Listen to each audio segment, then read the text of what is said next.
Ja, also wie gesagt, kleine gemütliche Runde. Günter Grenzler lässt sich heute entschuldigen, kann leider nicht daran teilnehmen, aber unser Cheftrainer ist da und dem würde ich direkt auch das Wort übergeben. Ja, servus zusammen. Sonntag, schweres Spiel zu Hause gegen Magdeburg, personelle Situation. Ja, wir haben leider 2 Muskelverletzungen von 2 Ausfällen mit Simon Severins und Markus Thieis. Und zudem hat sich Timo Gebhardt immer noch leichte Probleme mit der Achillessehne, wird also Sonntag auch nicht im Kader sein. Und sicher dann nächste Woche wieder voll einsteigen und dann wieder ein Thema sein. Sonst ist soweit alles an Bord. Ja, zum Spiel, jeder kann sich, glaube ich, noch gut an das Hinspiel erinnern. 5:1 in der Schlussminute den Anschluss oder den kosmetischen Treffer erzielt. Also da sieht man alleine schon an dem Ergebnis, dass wir im Hinspiel da, ein schlechtes Spiel anscheinend abgeliefert haben und brauchen jetzt dann sicherlich eine Top-Leistung in dem Spiel. Die Tabellenkonstellation ist auch klar. Magdeburg hat sicherlich keinen positiven Lauf in den letzten Wochen, wird alles dafür tun, dass sie bei uns punkten. Es sind jetzt 3 Punkte von diesem schwierigen Platz 17 entfernt. Als Zweitliga-Absteiger mit einem Riesenkader, mit einem Superkader, mit finanzieller Struktur, um den Wiederaufstieg anzustreben, ist sicherlich das Horror-Szenario, das man sich dann vorstellen kann, wenn man runtergeht aus der 2. Liga, hat eigentlich Ambitionen wieder aufzusteigen und am Ende muss man den freien Fall ein Stück weit stoppen. Von dem her glaube ich, dass es schwierig für uns wird. Der Gegner wird alles dafür tun, den Bock umzustoßen. Sie sind auswärts schwer zu besiegen. Sie haben jetzt zwar erst auswärts 2 Spiele gewonnen, aber sie haben erst 2 auswärts verloren. Und wer auswärts nur 2 verliert von 12 Spielen, zeigt schon, dass er schwer zu bespielen ist. Ja, und uns wird sicherlich auch ein Gegner erwarten, der jetzt durch den Trainerwechsel und auch vor allem durch die Veränderungen, die jetzt sicherlich auch die letzten wenig positiven Ergebnisse sorgen, dass die alles dafür tun, dass sie Personal auf den Platz bringen, die hundertprozentig bereit sind für das Spiel, eine Systematik finden, wenn sie griffig spielen können. Also auf dem her, wie gesagt, müssen wir uns schon auf verschiedene Varianten und Systematiken einstellen. Und, ja. Aber für uns gilt wie immer, wir wollen zu Hause gewinnen, wir wollen zu Hause unseren Fans ein gutes Spiel liefern, wir wollen zu Hause unsere Serie weiter ausbauen, wissen aber auch, dass es nicht einfach ist, kann sicherlich auch ein Stück weit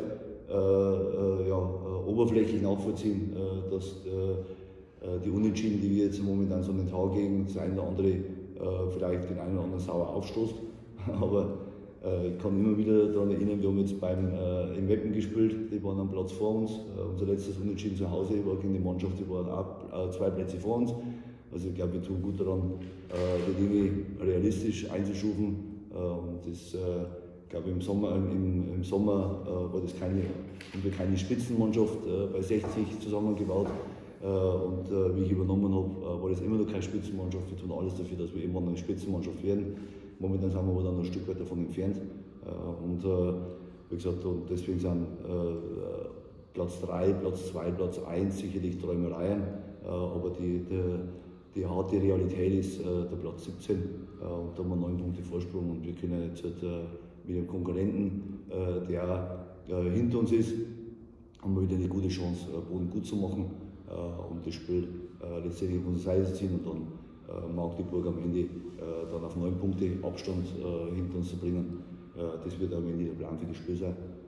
Ansonsten, wie gesagt, sind wir gut vorbereitet, eine gute Trainingswoche hinter uns bis jetzt und hoffen, dass wir die letzten beiden Tage, heute bei herrlichem Sonnenschein in München, dass wir das gut hinbekommen und am Sonntag topfit auf den Platz kommen. Haben Sie das sicher entschieden, wer noch nicht ganz, also wie gesagt, wir sind momentan so ein bisschen auf dem endgültigen Festlegen des Plans. Also wir wissen jetzt nicht, wie Magdeburg endgültig spielt. Für uns gibt es sicherlich jetzt einen 1:1 Wechsel mit Herbert Paul, das ist sicherlich eine Option. Wir haben aber auch die Möglichkeit, in der Dreierkette zu spielen. Mit Herbert dann nochmal einen Spieler, der eine Dreierkette spielen kann. Also wie gesagt, das haben wir sicherlich jetzt momentan am Überlegen. Also die Systematik ist das eine. Auf der anderen Seite braucht man einfach einen riesen Grip im Spiel, wir müssen in die Zweikämpfe präsent sein. Magdeburg hat eine ganz abgezockte Mannschaft, eine sehr erfahrene Mannschaft, Spieler, die eigentlich alle höherklassige Erfahrung haben, das sind eigentlich ausnahmslos Zweitligaspieler auf dem Platz. Von dem her wird es schwer, dass wir auch die Saison alleine mit der Systematik besiegen. Wir müssen einfach in die Zweikämpfe da sein. Wir müssen zu Hause, so wie wir das jetzt eigentlich auch unter meiner Regie jetzt eigentlich immer hinbekommen haben, wir müssen griffig sein und wir müssen vor allen Dingen über 90 Minuten brauchen wir stabil spielen. Sie dämpfen ein bisschen die Träume der Fans, aber andererseits, Sie werden auch feststellen, dass die Spieler immer selbstsicherer werden. Wir sind jetzt seit 11 Spielen unbesiegt und das lässt natürlich die Brust auch ein bisschen wachsen, oder? Ja, soll also sein. Also wäre schlimm, wenn die Brust nicht so schmal wäre und wir hätten so eine Gänsebrust. Also ich glaube, wir haben schon eine Löwenbrust momentan und das ist auch gut so. Aber wie gesagt, man muss aber trotzdem auch immer die Qualität des Gegners einbeziehen. Toll, die Serie, wir sind 11 Spiele umgeschlagen. Ich glaube, das ist auch das, die im Leistungssport unterwegs sind, wissen es, dass es eigentlich ein Riesenvorteil ist. Lieber habe ich eine Serie über 11 Spiele, als wenn ich dann sage, ich kriege ja nur einen Punkt für den Unentschieden und für den Sieg 3 Punkte, lieber verliere ich durch 2 und gewinne wieder 1. Nee, das gibt ja so viel Rückenwind, es gibt ja so viel Selbstvertrauen, es gibt ja so viel Selbstbewusstsein. Du hast so eine Körpersprache, du hast am Ende ja das Gefühl, so wie ein Mappen, dass dir auch einen Rückschlag am Ende nichts anhaben kann und du kriegst das Spiel schon wieder eben auf deine Seite, da musst du dann deine Dinge wieder gut erledigen. Von dem her, wie gesagt, ist es schon gut, aber wir müssen trotzdem die Situation realistisch einschätzen und das ist einfach ein Realismus, ein Stück Demut. Die Woche habe ich so gelesen, das geht unserer Gesellschaft ein bisschen verloren. So ein Münchner Professor hat diese Woche mal in einem Interview geschrieben, Demut ist das, was der Gesellschaft momentan fehlt. Und das merke ich also im Fußball ein Stück weit auch. Sind viele Plätze hochgegangen, sind jetzt momentan wieder ein paar Plätze nach unten gegangen, aber im Tabellenbild hat es sich eigentlich für uns verbessert. Das kämpfen momentan 12, 13 Mannschaften gefüllt um diese ersten 3 Plätze. Ich sehe uns nicht dabei momentan, bin ja ganz ehrlich, auch wenn es manche sagen 6 Punkte nach oben. Wenn wir das schaffen, dass wir uns Woche für Woche weiterentwickeln, haben wir sicherlich hinten raus vielleicht die Chance. Aber aktuell ist für uns absolute Prämisse ist Platz 17. Und solange Viktoria Köln und Chemnitz so eine gute Form haben, müssen wir alles dafür tun, dass wir die auf Distanz halten, unsere Spiele erfolgreich gestalten können und uns einfach selber für uns entwickeln. Und wenn wir besser werden, wenn wir so wie das wir jetzt gegen Meppen teilweise gemacht haben, aber vor allem in Meppen unsere Schwächen aufgezeigt bekommen haben, dass wir nicht 90 Minuten stabil momentan Fußball spielen, dass wir Phasen drin haben, wo wir nicht gut auf dem Platz sind, wo wir Phasen drin haben, wo wir gut sind, aber wir können die Tore nicht machen. Solange wir die Phasen in den Griff kriegen, brauchen wir uns mit Platz 1, 2 oder 3 nicht beschäftigen. Ist denn schon klar, ob Tim Rieder spielen wird oder sagen Sie, nee, der braucht noch ein bisschen, der ist besser als Joker? Nö, weder noch. Also ich glaube, das wird sich die Woche jetzt nochmal einfach auch zeigen. Ich denke, wir waren zufrieden, dass er 45 Minuten noch ein richtig gutes Spiel gemacht hat. 90 Minuten ist wieder ein anderes Match. Deswegen ist es schon wichtig, wie er die Woche durchs Training kommt. Ich denke, für ihn jetzt auch war trotzdem nochmal gut, dass wir am Montag, Dienstag 2 freie Tage gehabt haben, dass wir die anderen Spieler am Sonntag letztendlich in dem Testspiel und beim Einsatz gehabt haben. So haben alle die Woche eigentlich eine gute Belastung gehabt. Wie gesagt, durch die 2 freien Tage haben wir gemerkt, es hat den Spielern gut getan. Sie waren frischer, sie sind wieder nur ein Tick galliger geworden im Training auch, und aufmerksamer. Und wie gesagt, du brauchst immer wieder einmal einen Tag mehr frei. Wir haben jetzt seit Januar eigentlich, seit 6. Januar haben wir eigentlich durchgeschrubbt und von dem her, wie gesagt, war das jetzt gut. Aber wir brauchen natürlich jetzt, wie gesagt, am Sonntag müssen wir schauen, dass die Spieler auf den Platz kommen, die von Beginn an stabil spielen, ob der Team dabei ist. Ja, kann sein, aber ich will jetzt mal nicht unterschreiben. Wie gesagt, es ist bei ihm trotzdem so, er war ein paar Wochen raus und das sieht man jetzt auch bei den anderen Spielern. Eine lange Ausfallquote ist dann schon schwierig, am Ende 90 Minuten stabil mit dem Liga-Fußball auf einem Top-Niveau letztendlich absolvieren zu können. Wie sehen Sie denn eigentlich so die Personalplanung für die neue Saison? Es geht ja alles so ein bisschen schleppend, oder haben Sie eine andere Sichtweise? Ja, also für mich geht es nicht schleppend. Wie gesagt, weil ich lebe, und das hört sich blöd an, ich lebe im Hier und Jetzt. Sicherlich tut, glaube ich, die Geschäftsführung und vor allem der sportliche Geschäftsführer mit der Scouting-Abteilung alles, dass wir für alle Szenarien vorbereitet sind für den Sommer, dass wir uns kadertechnisch aufstellen. Das heißt, so wie jetzt die Woche mit Marius Wölsch, dass wir einfach mit unseren Spielern verlängern, die wollen wir kennen.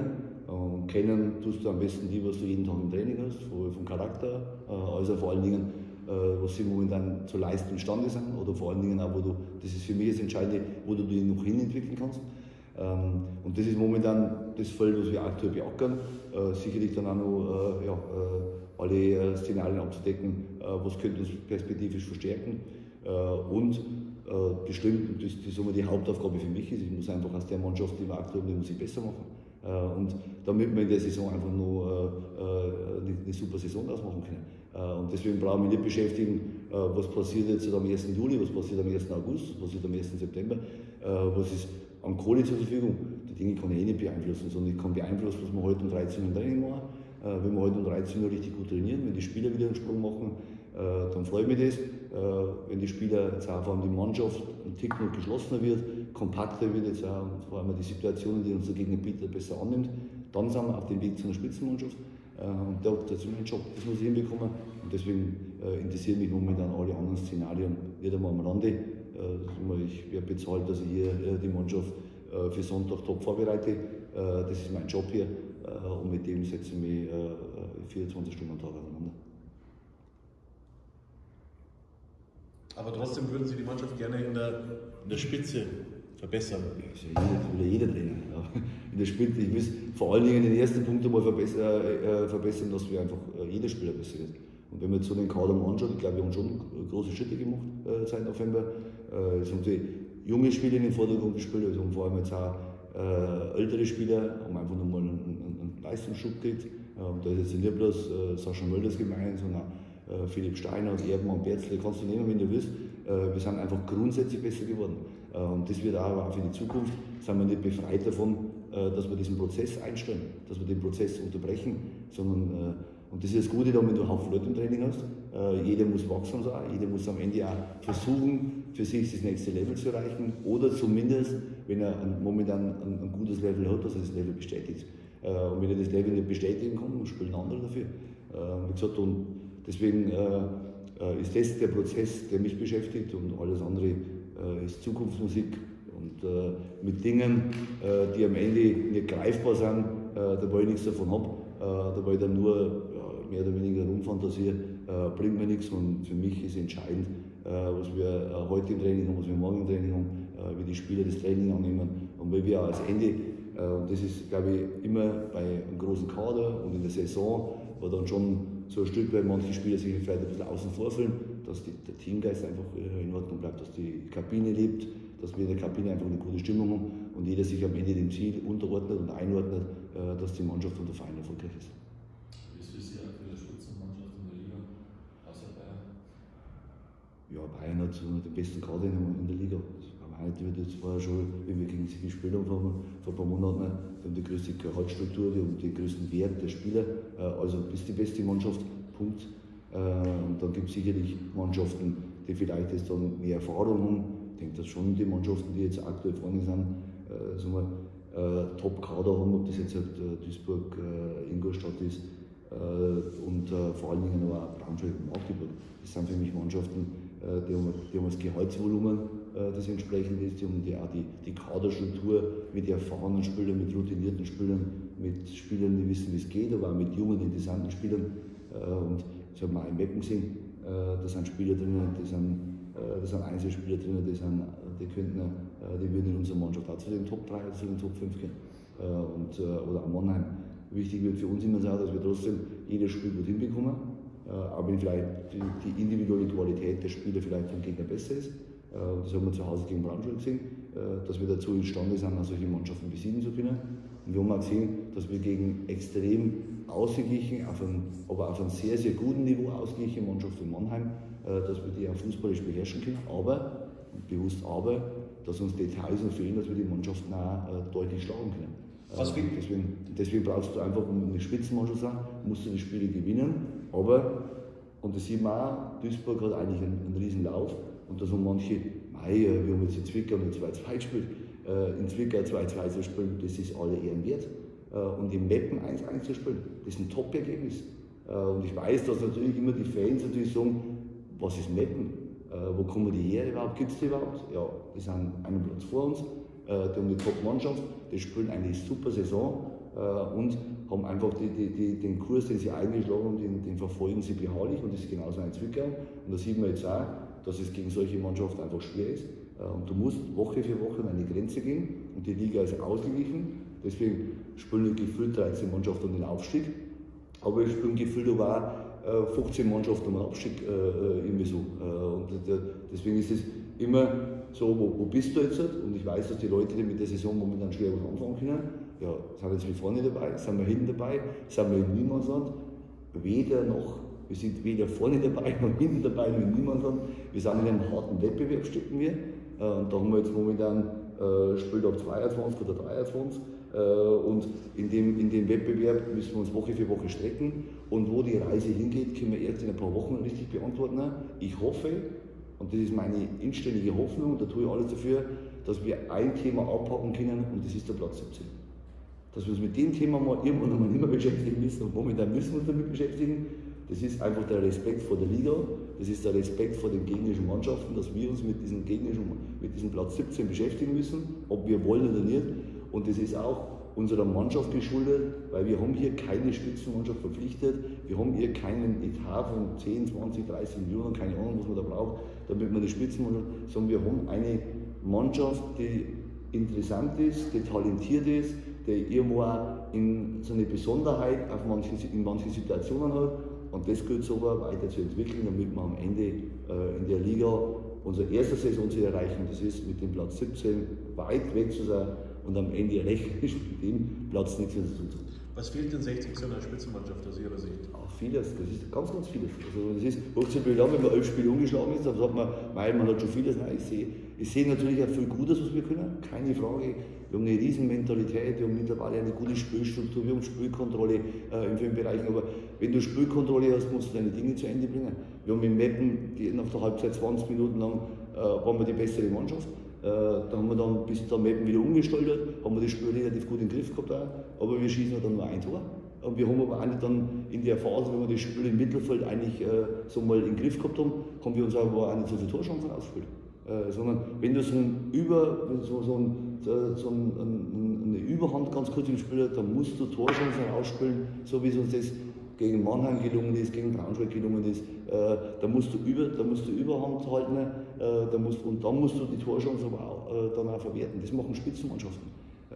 Und da sind wir momentan dabei. Ich bin froh, dass wir jetzt eine gute Struktur in unserem Spiel haben, dass wir die Systematik griffig ist, dass auch uns viele Leute, das ist auch ein Kompliment, dass uns viele Leute als Spitzenmannschaft wahrnehmen, das ist ein tolles Kompliment, aber für ein absolutes Spitzenteam fehlen uns in allen Bereichen, fehlen uns noch einiges, aber das Schöne ist, wir können Tag für Tag trainieren, wir können intensiv uns vorbereiten und das Gute ist auch, es gibt noch 42 Punkte, glaube ich, zu vergeben und in den 42 Punkten sind noch viele Wochen und in den 5 Wochen wird es auch darauf ankommen, wer hält die Truppe beieinander, wer macht in den nächsten Wochen nochmal Schritte, wer hat am Ende auch wenig Verletzte, wenig gesperrte Spieler und wer das alles für sich vereint, der wird am Ende aufsteigen. Wie wichtig werden die Fans zusammen am Sonntag für Sie? Die Unterstützung, weil Magdeburg kommt mit 1500 und die sind ja bekannt, dass sie stimmgewaltig sind. Wie wichtig werden die eigenen Fans am Sonntag? Ja, das ist ein schwieriges Thema, weil ich schon auch so ein bisschen so die Tendenzen feststelle, das ist keine Kritik, aber ich weiß, dass die Leute, und das meine ich damit, wenig mit der aktuellen Situation anfangen können und das so nach Mannheim ein bisschen festgestellt. Wir spielen ein 1, wir machen ein Riesenspiel und ich habe das Gefühl gehabt, die Leute waren jetzt nicht zufrieden mit dem, was wir geboten haben. Und dann denken wir, hey, halt die Dinge einfach mal, lass die 2 gerade. Und seid froh, dass wir momentan 11 Spiele umgeschlagen sind und legen wir die Serie aus, umso besser. Und seid froh, dass wir ein gutes Spiel liefern und seid froh, dass hier eine Mannschaft auf dem Platz sitzt, die als einen auftritt.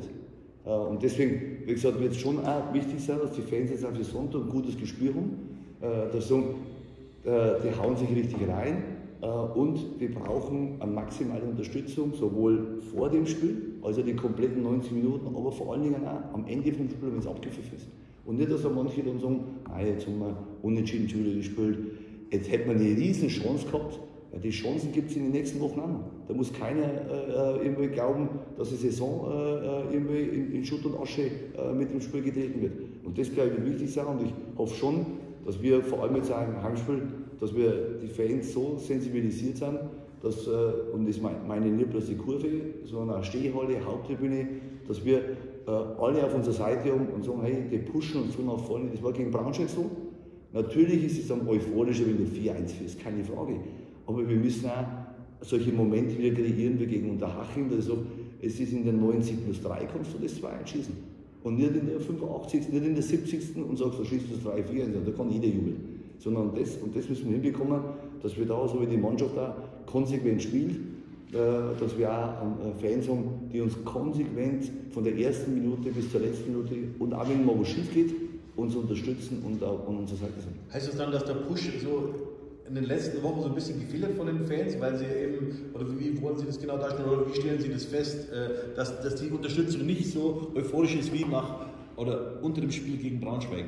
Ja, ich glaube auch, das Spielverläufe machen natürlich schon ihr eigenes Thema, aber ich glaube auch, die Erwartungshaltung ist einfach gestiegen. Das ist einfach so, das ist der Fluch der guten Tat, das ist der Fluch, sag mal, dass du 11 Spiele umgeschlagen bist, dann denkst du natürlich, wir können uns schon über Unentschieden immer freuen. Wenn wir Meppen Unentschieden spielen, dann ist das ein Riesenergebnis in Zwickau. Wenn wir zu Hause einmal gegen Mannheim ein 1-1 holen, haben wir aber ein Topspiel gegeben und waren einfach bei einer Situation unaufmerksam. Da muss ich doch einmal die Qualität des Spiels sehen. Und ich glaube einfach, dass das schon wieder die Leute natürlich sagen, nein, jetzt haben wir so gut. Und ich weiß natürlich, diese Gier, dieses Verlangen, jetzt wären wir ganz knapp dran, Mensch, lass uns das blöde Spiel nur gewinnen und dann wären wir voll dabei. Ich kann das verstehen, dass die Leute im ersten Moment natürlich, so wenn abgepfiffen ist, so das Gefühl haben, wir haben die Chance verpasst. Nein, wir haben keine Chance verpasst. Sondern immer wieder, wir haben 42 Punkte zu vergeben. Und es darf keiner unruhig werden, und die Mannschaft macht das zum Glück nicht. Es darf keiner unruhig werden, wenn man ein Spiel nicht mit 3 Punkten belohnt wird. Sondern wir müssen konstant durchpunkten. Wir müssen konstant in der Qualität durchspielen. Dann haben wir eine gute Chance, eine starke Saison daraus zu machen. Aber wie gesagt, wir brauchen momentan, müssen wir auf dem Platz 17 absichern. Das ist unsere erste Prämisse. Und du darfst nicht so gierig werden. Und der Mensch hat leider immer so eine Gier in sich, dass er glaubt, wenn er 1 hat, muss er gleich die 5 anderen Dinge auch noch. Nein, Schritt für Schritt gehen. Und das müssen die Fans ja begreifen. Schritt für Schritt. Und wir gehen Schritt für Schritt. Und freut sich, dass die Mannschaft einfach intakt ist. Dass die Mannschaft, glaube ich, doch einen sehr, sehr guten Fußball spielt. Und dass die Mannschaft seit 11 Spielen kein Spiel mehr verloren hat. Und dass es seit 11 Spielen unbesiegt ist. Und dass wir am Sonntag alles dafür tun, dass ein 12. unbesiegtes spielen. Aber ich weiß auch, wenn man neutral ist, würde man sagen, die haben auswärts 8-mal unentschieden gespielt. Von 12 Spielen. Die 60er haben auch jetzt viele unentschieden. Ja, das ist ein typisches 1-1, 2-2, keine Ahnung. Nein, wir werden alles dafür tun, das haben wir in jedem Spiel gemacht, dass wir gewinnen wollen. Aber wir können auch nicht immer alles so uns ausmalen, wie wir es gerne hätten. Wie gesagt, und deswegen, glaube ich, dass die Fans die Erwartungshaltung für sich auch ein bisschen reduzieren sollten. Ich glaube, das ist wichtig auch, dass man sagt, ey, sind wir doch froh, dass wir jetzt 9 Punkte weg sind von hinten. Sind wir doch froh, dass wir auch 6 Punkte nach vorne haben. Das ist doch auch eine schöne Situation, da freue ich mich auch drüber. Da bin ich doch nicht der, der bremst und sagt, nee, also nur unentschieden spielen, wir wollen nicht aufstehen, sondern nee, aber wir müssen doch zuerst einmal dieses Thema nach hinten einmal in den Griff kriegen. Und da machen wir momentan riesige Schritte und das muss, glaube ich, der Fan honorieren und das, glaube ich, machen die meisten. Aber ich weiß auch, so nach so einem Spiel, ich tue mir selber schwer, wenn wir gegen Mannheim 1-1 daheim spielen und du hast ein Riesenspiel gemacht und sagst, ja Mensch, jetzt hast du das Spiel nicht gewonnen. Das ist ja richtig scheiße, ist das auf gut Bayerisch. Das ist richtig Mist. Du hättest dich belohnen können und die Mannschaft hat sich nicht belohnt für ein richtig geiles Spiel. Dass dann im ersten Moment also mal so eine kleine Enttäuschung sich breit macht. Aber das Gute ist trotzdem, wir müssen es schaffen, dass wir trotzdem die Enttäuschung kurz halten, ganz kurz halten, anfeuern, die Mannschaft weiter supporten. Das braucht die Mannschaft und ich glaube, das hat die Mannschaft verdient.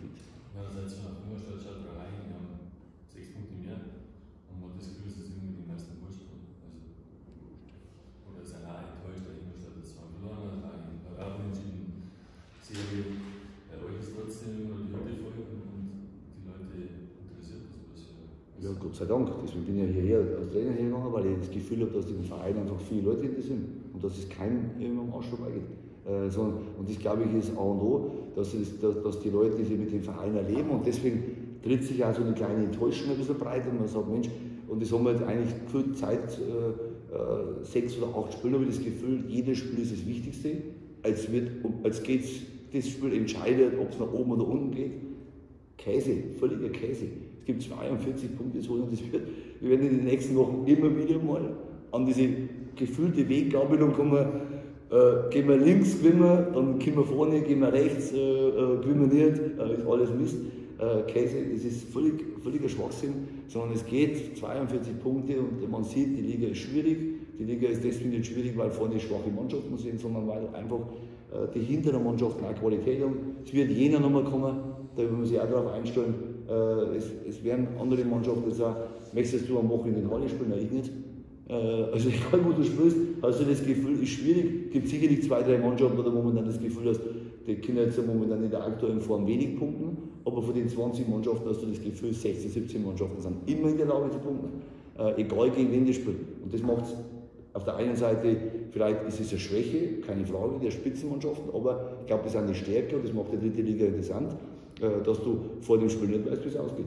Und es gibt andere Ligen, da weißt du vorher schon, wie es ausgeht. Und dann denke ich mir, für was geht ins Stadion, wenn ich schon das Ergebnis kenne. Also dann kann ich nur reingehen, weil es vielleicht gute Bratwurst gibt. Und kaufen ein paar Bratwürste oder so. Von dem her, wie gesagt, glaube ich, ist es wichtiger, dass wir für uns unsere Dinge einfach erledigen und dass die Fans bei uns nach wie vor hinter uns stehen, dass die Fans uns anfeuern und die Fans am Ende alles dafür tun, dass wir erfolgreich sind. Und das aktuelle Ziel werden wir vielleicht hoffentlich jetzt in 5, 6 Wochen erreichen, dass wir so viele Punkte haben, dass wir mit dem Platz 17 nichts mehr zu tun haben. Aber wie gesagt, in den nächsten Wochen müssen wir uns dafür dann noch gewaltig strecken. Sie waren ja Trainer auch schon in der 2. Liga beim 1. FC Nürnberg, sind jetzt in der 3. Liga. Wie groß ist die Diskrepanz bzw. der Unterschied zwischen diesen beiden Ligen? Das ist anders halt einfach. Du musst mit vielen anderen Dingen einfach klarkommen, weil wir spielen von den Regeln ist ein bisschen anders, also, das habe ich schon mal gesagt, mit Videoassistenten und so weiter. Aber es sind teilweise schon auch Plätze dabei. Jetzt, ich denke jetzt mal an Münster zurück, da war jetzt am Freitag wieder beim Münsterspiel, aber das Münster gegen Würzburg schon im Stadion. Das sind einfach die Platzverhältnisse, die sind einfach nicht adäquat zum Fußballspiel. Das muss man einfach mal ehrlich sagen. Das hat mit Profifußball nichts zu tun, was die haben. Auch wenn das schwierig ist, weiß, dass es für einen Drittligisten auch schwierig ist. Das ist ja bei uns mit Trainingsplätzen, dass du schön mit dem Schuss hältst und dass du Top-Bedingungen hast. Das ist in der 2. Liga anders ausgeprägt. Da ist einfach da im Gehen, dass du einen besseren Untergrund. Aber wie gesagt, ansonsten ist das, die 3. Liga ist so, durch das wir natürlich auch die Mannschaften ein bisschen anders aufgestellt sind. Du hast hier einfach in der Ausländerregelung ganz andere Voraussetzungen. Du musst einfach hier, du kannst nicht die EU-Ausländer verpflichten. Also du bist jetzt hier so mal extrem deutsch ausgerichtet oder europäisch ausgerichtet. Und das sehen wir bei uns. Wir haben eigentlich, glaube ich, keine Ausländer in unserer Mannschaft. Und von dem her ist es natürlich auch dann teilweise auch, bist du dann vielleicht deine Qualität ein bisschen limitiert. Und die Spieler die Spiele sind einfach bis zum letzten Moment hart umkämpft. Und das ist bis zum letzten Moment hast du das Gefühl, das könnte jetzt links ausgehen oder rechts ausgehen. Das macht es schwierig und das macht es kompliziert auf der anderen Seite. Und du musst jede Woche voll an die Grenze gehen, musst läuferisch alles raushauen, damit er drin ist. Weil, wie gesagt, über diese fehlende Spielerqualität teilweise musst du vieles über das Läuferische kompensieren. Du musst über den Kampf kommen. Und das ist dann schon die Kampfliga. Aber es ist interessant, wie gesagt, und man merkt auch, dass da einfach interessante Spieler drin und interessante Spiele und die zu coachen macht einfach einen riesen Spaß. Also jetzt ähnlich von Mannheim, aber Magdeburg war ja vielleicht sogar noch schlechter insgesamt das Spiel oder in der Hinrunde. Was kann man aus dem lernen? Ja, das haben wir jetzt nicht angeschaut, das Spiel, weil sich jede Woche zu quälen. Solche Niederlagen 0-4, 1-5. Man merkt schon, die Spieler hat das gewaltig, steht immer so ein bisschen in die Klamotten drin, dass es die Spieler genervt hat, dass sie dort einfach schlecht gespielt haben.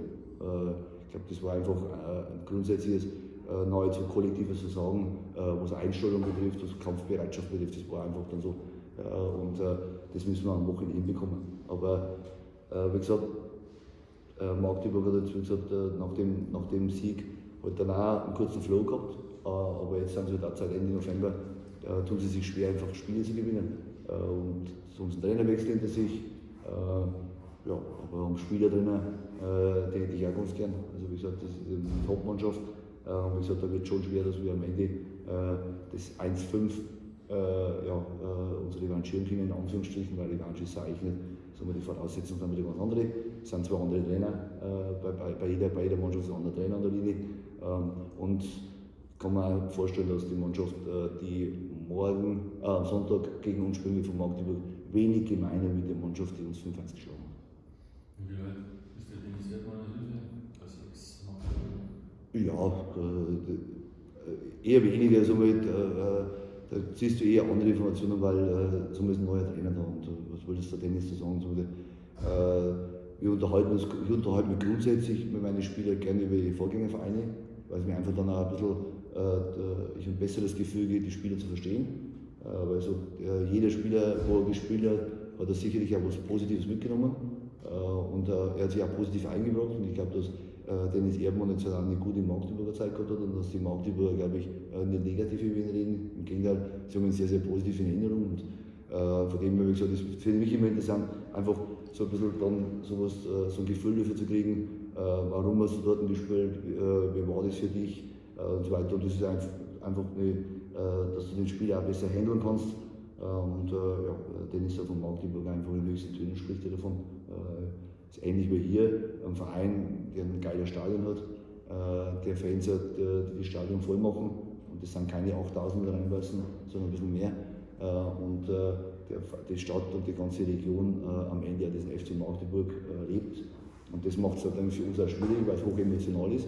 Und der Verein natürlich jetzt halt aufgrund der schwierigen Situation alles tun wird dafür, den Bock jetzt bei uns umzuschmeißen.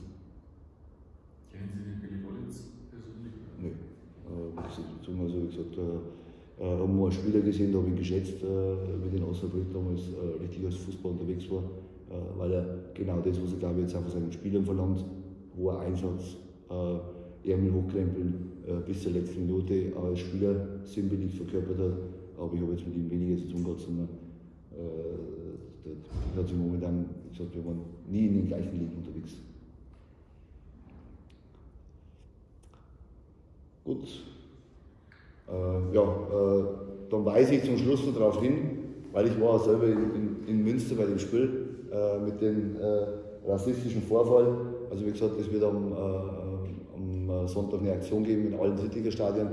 Werden die Spieler zum Aufwärmen mit diesem Trikot rauslaufen und werden ein klares Zeichen setzen gegen Rassismus, gegen Diskriminierung, gegen Ausgrenzung. Und ich denke, das war ein starkes Zeichen in Münster. Das ist eigentlich nicht weit weg von meinem Block passiert, wo ich gesessen bin. Und ich glaube, die Fans in Münster und alle, die Zuschauer waren, haben sich da richtig gut verhalten. Und ich glaube, dass auch in solchen Fällen Zivilcourage gefragt ist. Zivilcourage, dass man sich auch dagegen auflehnt, wenn man vielleicht das Gefühl hat, man ist alleine. Aber ich glaube, man hat auch in Münster gesehen, man ist nicht alleine. Viele Leute und die meisten verachten sowas. Und ich glaube, dass die Aktion jetzt am Sonntag viele Leute nochmal in den Stadien sensibilisieren soll. Wir haben bei uns kein Problem in der Hinsicht, Gott sei Dank. Und wir werden auch alles dafür tun, als Verein und ich als Trainer in der Mannschaft, dass wir in diesem Thema immer frei sind davon und dass wir davon nicht berührt werden. Aber wie gesagt, sensibilisieren schadet nie. Stelle ich auch die Antennen draußen zusammen für das Thema. Und wie gesagt, ich hoffe, dass die Aktion auch, dann auch am Sonntag bei dem einen oder anderen, der nun in dem Punkt wieder Schwierigkeiten hat, den letzten Klick macht bei ihm und wir zukünftig solche Szenen wie jetzt in Münster nicht mehr sehen. Gut.